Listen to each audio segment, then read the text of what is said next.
overseas, they might be afraid for their lives. Yeah. Here, we're afraid of rejection. Yeah. You know, it's Rejection. like, Yep. but that's still powerful. Yeah. It's, Yeah, you know, it wow, is. we especially here have such an opportunity. I think I've talked to you guys about APEST before. Like, you know, we look in Ephesians, Paul says that he's gifted them, the apostles, the prophets, the evangelists, the shepherds, and the teachers. Jesus did it perfectly. We are not Jesus. Exactly. Right? So exactly. we definitely have ones that we're strong in and maybe ones we're weak in, but all of it can be developed and nurtured. And so the importance for us is, if we're trying to embody Jesus and reflect his image, is we might like to just stay in our little bucket, our comfort zone. Our comfort zone might be teaching. Our comfort zone might be evangelism. It might be any of them.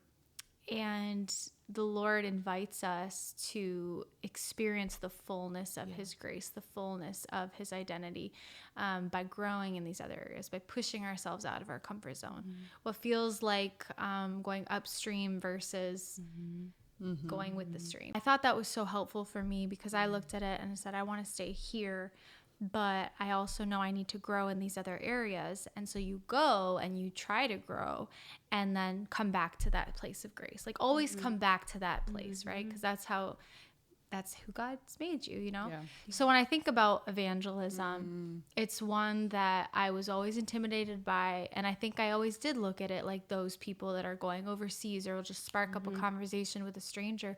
But I think it's really cool what you're saying, because you're showing that so much of it's the long game.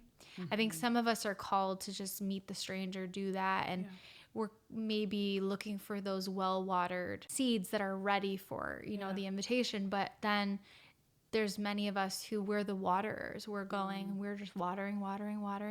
And you may or may not get to be at the receiving end of watching that. It's not us, right? It's always God.